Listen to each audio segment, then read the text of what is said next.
Plataforma Intergubernamental sobre Biodiversidad y Servicios Ecosistémicos es un organismo multilateral formado en 2012 por 129 países con el objetivo de compartir conocimiento científico como base para la toma de decisiones a nivel político.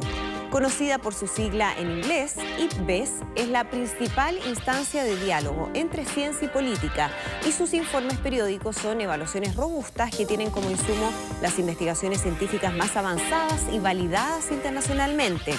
En su informe 2019, la entidad advirtió sobre un grave daño a la biodiversidad producto de la acción humana en nuestro planeta. Alrededor de 1 millón de especies de animales y de plantas están ahora en peligro de extinción, más que nunca antes en la historia de la humanidad, según dice este documento. Con el objetivo de contar con este tipo de diagnósticos a nivel local, el Ministerio de Medio Ambiente presentó esta semana la Plataforma Nacional de Biodiversidad, apelando a las capacidades científicas del país y al desarrollo de políticas más eficaces para enfrentar la emergencia climática. Sobre biodiversidad e institucionalidad ambiental conversamos hoy en Mundo Plus Vanguardia. Bienvenidos. El gobierno lanzó esta semana la Plataforma Nacional de Biodiversidad y Servicios Ecosistémicos, una instancia que busca conectar las investigaciones científicas con las políticas públicas para proteger el medio ambiente. Es la versión local de una institucionalidad global donde se comparten o se socializan las evidencias sobre el impacto de la actividad humana en el ecosistema. Bueno, un tema muy relevante que vamos a conversar a partir de ahora con la bióloga y doctora en ecología Olga Barbosa, quien fue recientemente nombrada además como Seremi de Ciencias en la Macrozona Sur. Muchísimas gracias, Olga, por acompañarnos. Gracias a ti por invitarme. ¿Por qué es tan importante hablar de biodiversidad? Primero, ¿qué implica, no? ¿De qué estamos hablando cuando hablamos de biodiversidad? ¿Y en qué situación estamos en estos momentos a nivel nacional y a nivel global?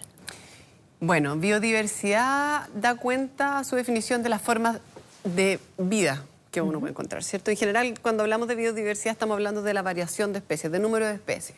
Nosotros somos una especie, el perro es otra especie, ¿cierto? Pero tenemos montones de especies en general.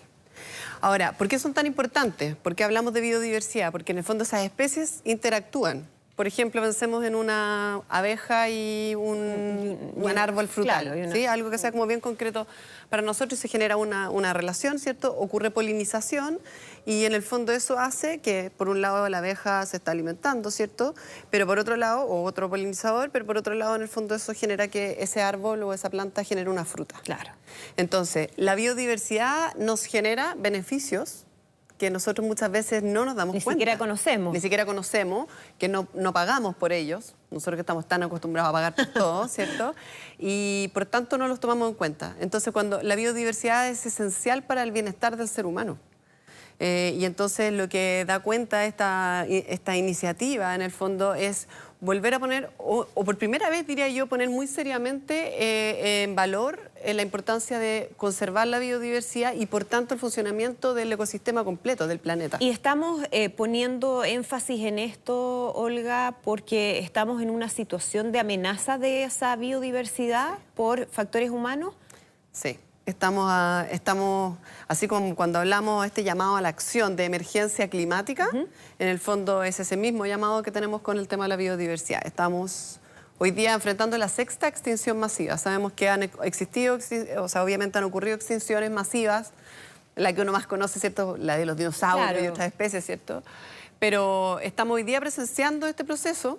Sabemos que nosotros somos los que estamos generando este proceso, porque uno puede verlo eso en el registro fósil, y en realidad estamos perdiendo especies todos los días. Y lo que hace en el fondo esta gran cantidad de cuerpo de conocimiento, este grupo de científicos y científicas, del cual yo también formé parte en la evaluación global, lo que nos da cuenta es, nos hace un llamado de atención con números, ¿sí?, con ciencia, con la que se sabe, también explicando cuáles son los desafíos de lo que no sabemos, pero de lo que sí hay certeza es que estamos viviendo una emergencia. En el fondo, no hay tiempo que perder. O sea, eso ya se está viviendo, bueno, acá lo hemos conversado frecuentemente, es un tema que ya lo estamos viendo, como tú decías, con desaparición de especies que quizás para nuestros ojos no son tan visibles, pero que generan desequilibrios en los ecosistemas que tienen consecuencias que son catastróficas. Sí. Y yo creo que interesante que tú comentas esto de lo del equilibrio del ecosistema. Yo creo que una de las cosas que en el fondo también tenemos que saber es que en el fondo los sistemas no se encuentran en equilibrio, se encuentran constantemente cambiando. Perfecto. Y eso es súper importante porque en el fondo las cosas no son estáticas y eso significa que los sistemas en general tienen una capacidad, una resiliencia, ¿cierto? Una capacidad de poder como readaptarse a las nuevas condiciones. Pero el nivel en que nosotros hemos afectado los ecosistemas, en el fondo está limitando esa capacidad del planeta de poder readaptarse, ¿cierto? Y de ser más resiliente a los cambios. Porque hemos reducido drásticamente el número de especies, tenemos además la amenaza del cambio climático y también... ¿Y cómo se relacionan esas dos cosas? Se relacionan completamente. De hecho, una de las cosas que hemos más resaltado también en el IPBES y también cuando nos preparamos para la cumbre, para la COP25, es que el cambio climático no se puede ver de manera aislada si no vemos el tema o sea, digamos, todo lo que tiene que ver con los ecosistemas, con la biodiversidad y su funcionamiento. Porque en el fondo el cambio climático nos genera una presión. Pensemos nosotros como humanos, ¿cierto? Sabemos que, por ejemplo, tenemos una disminución importante en la pluviometría, por tanto estamos en una mega sequía, ¿cierto? Solo nombrar esa. Sí. Pero cuando nosotros al mismo tiempo generamos cambios sobre el uso del suelo, es decir, por ejemplo, tenemos un bosque nativo y luego, no sé, se convierte o en una plantación de paltos o en una viña o en una ciudad, lo que estamos haciendo es disminuir drásticamente el número de especies. Lógico. Y no solo eso, sino que en el fondo estamos disminuyendo la capacidad del sistema de entregarnos estos beneficios que recibimos gratuitamente de la naturaleza. Si nosotros cambiamos un bosque y lo transformamos en una ciudad, estoy siendo así bien como gráfica, ¿sí? Lo que estamos haciendo, por ejemplo, es aumentar drásticamente la temperatura, que ya en el contexto de una seguidilla de altas temperaturas y además de mega sequía, hace que la temperatura en el centro de una ciudad sea muchísimo más alto. Entonces, ahí hay una relación clara entre por qué es importante tener unas especies, ¿cierto? En este caso estoy hablando de arbolado urbano, por ejemplo, biodiversidad en general, y el estrés que ya estamos sufriendo nosotros como seres humanos y el planeta completo por el cambio climático. Entonces, no se pueden ver separadas. Claro. O sea, sí o sí va de la mano. Ahora, sabemos que hay amenazas globales, tú mencionas claramente, pero quiero ir a las amenazas locales. O sea, ¿qué es lo que está en estos momentos más amenazado en términos de biodiversidad en nuestro país? Si pudiésemos hacer una especie de mapeo, ¿no? ¿Qué sectores, qué zonas y de qué forma se está afectando esa biodiversidad? Si nos ponemos a pensar como en el reino animal y vegetal, obviamente yo te podría nombrar una serie de especies, pero grupos, por ejemplo, ¿sí? Que están súper amenazados, están todos muy amenazados, pero grupos que están súper amenazados, por ejemplo, son los anfibios, ¿ya? Y los anfibios, además, en Chile tenemos la particularidad que en general nuestra flora y nuestra fauna tiene un alto grado de endemismo. Eso significa que tenemos no tantas especies como un país tropical, por ejemplo, que está en el trópico, pero que las especies son endémicas y eso significa que son únicas de Chile. O sea, solo están acá y si no están acá, se extinguen y se extinguen, ¿cierto? O sea, en el fondo podríamos hablar de tener, no sé, la ranita de Darwin en un zoológico, pero en el fondo la perdemos de aquí, claro. ¿Sí?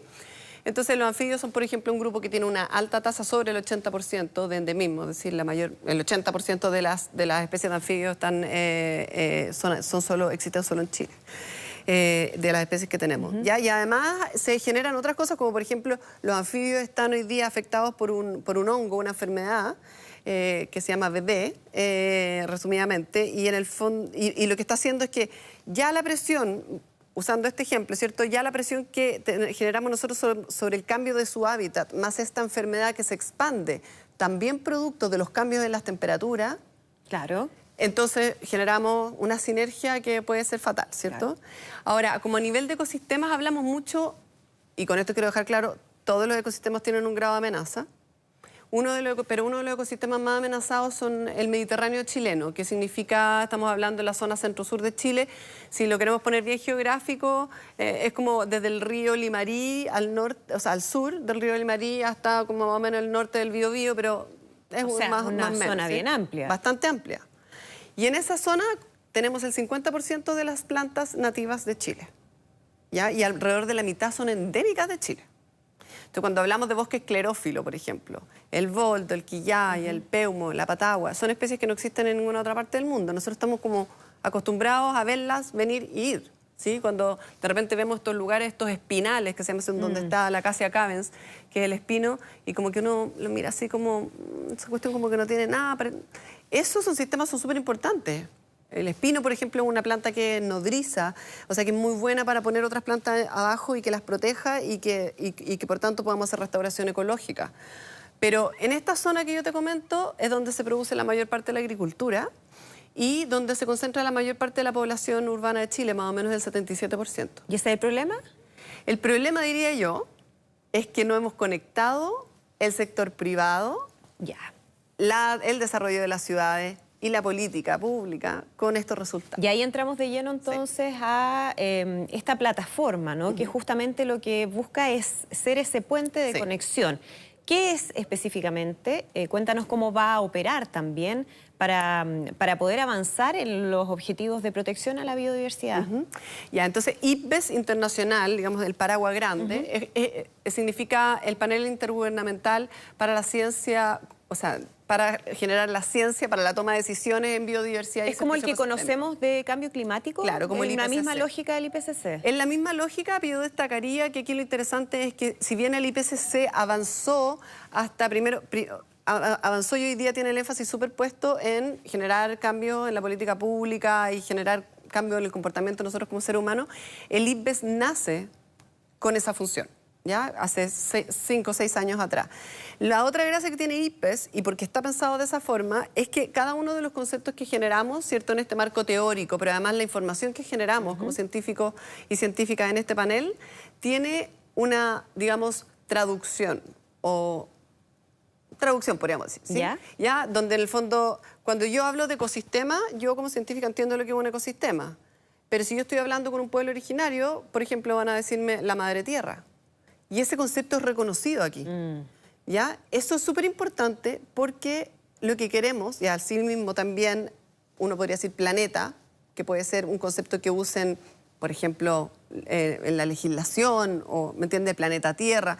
Lo importante aquí es que en el fondo todos los conceptos van en paralelo, para que toda la ciencia que se genera, que se recopila, luego sea fácilmente aplicada a las políticas públicas y en el fondo podamos tomar decisiones. ¿Ya? O sea, que haya una comunicación efectiva. Sí, que haya una comunicación efectiva, eso es lo que intentamos. ¿Sí? Entonces está esta plataforma global y ahora lo que estamos haciendo es llevarla, digamos, bajarla a nivel nacional. En la plataforma global, es decir, o sea, en el IPBES global, quienes participamos en esa evaluación, yo participé en la evaluación de las Américas, lo que hicimos fue presentarnos en un plenario gigantesco con un montón de otros científicos y yo creo que ahí el valor estuvo en que al tener científicos y científicas chilenos en este tipo de plataformas globales, uno lo que logra es poder poner en la mesa y en las eventuales reglamentaciones que puedan surgir de ahí el caso de Chile, que es bien particular. Nosotros somos una isla, como te dije anteriormente, tenemos un alto grado de endemismo, no tenemos una gran diversidad si nos comparamos con otros países, pero en el fondo tenemos una biodiversidad muy única. Claro, y requiere una mirada distinta, por lo tanto. Y tenemos realidades económicas y de desarrollo diferentes. Entonces, eso es como a nivel global, entonces ahora lo tenemos que llevar a nivel local. ¿Qué hacemos con estos resultados? Y una de las cosas que también queremos hacer es impulsar, el punto focal es el Ministerio de Medio Ambiente, yo ahora estoy parándome, ¿cierto?, desde el Ministerio de Ciencia, Tecnología, Conocimiento e Innovación. En el fondo lo que queremos impulsar es esta alianza y ¿para qué? Para en el fondo poder generar información que sea ad hoc y específica a Chile. Para la toma de decisiones en Chile, ¿sí? Entonces, usando el mismo marco teórico inclusivo de IPBES, en el fondo ahora lo que tenemos que hacer también, entre otras cosas, es levantar la información sobre la biodiversidad y la provisión de servicios ecosistémicos o beneficios que la naturaleza entrega a los ecosistemas a nivel de Chile. Mucho se avanzó en ese tema para la COP25, ¿ya? Que en el fondo la COP25 tenía esta gracia también, en donde un grupo muy grande de científicos y científicas participamos en estos informes y el tema de biodiversidad y servicio ecosistémico ya iba bastante incluido. Claro. Por lo tanto, los informes que se generaron y que fueron entregados al ministro Cub durante la jornada de la COP25, en ese informe hay bastantes datos que en el fondo pueden servir mucho para poder desarrollar esta plataforma IPBES a nivel nacional. Ahora, ¿cuáles deberían ser los próximos pasos, teniendo ya esta plataforma? pudiendo recoger la información que se requiere en términos de quizás cambios normativos o legislativos para poder tener una mejor protección a la biodiversidad de nuestro país? Mira, yo creo que tienen que ocurrir dos cosas en paralelo, ¿cierto? En el fondo esta recopilación de información y que nos permita saber cuáles son las brechas que todavía necesitamos llenar, donde no tenemos información, pero hay suficiente información para tomar las decisiones ya. Y por otro lado, al mismo tiempo tenemos que estar en el fondo entendiendo y hablando, así te agradezco la oportunidad, ¿cierto? Hablando y transmitiendo la importancia de este tipo de cosas, como la biodiversidad y los servicios ecosistémicos, a la comunidad completa, al Parlamento, ¿cierto? Y también es importante hablarlo en el Ejecutivo. Lógico. ¿Sí? Entonces, yo creo que si hacemos estas dos cosas en paralelo y en el contexto de la comunicación, usamos el lenguaje adecuado, nos ajustamos, intentamos ajustarnos a los tiempos, ¿cierto? Y usamos metodologías que permitan conversar entre diferentes disciplinas, entonces vamos a avanzar muy bien, ¿sí? Porque yo te puedo decir, mira, la estructura va a ser A, B, C, D, pero en realidad ninguna estructura va a funcionar si lo esencial es esta información, pero que en el fondo tengamos los mecanismos adecuados para que lleguen a la toma de decisiones. Y cuando digo tomadores de decisión, no me refiero solamente, ¿cierto?, a quienes vemos arriba, ¿cierto?, tomando decisiones, sino a nosotros en el día a día, también como comunidad, como personas, en las que podemos tomar decisiones que van desde las decisiones que tú tomas en tu vida, en tu casa, hasta lo que conversas en un asado. Por supuesto. Todo es relevante. Sí. En este sentido. Olga, muy interesante. Vamos a estar, por supuesto, muy pendientes de la operación de esta nueva plataforma y, bueno, muchísimas gracias por acompañarnos hoy día. Gracias a ti por invitarme.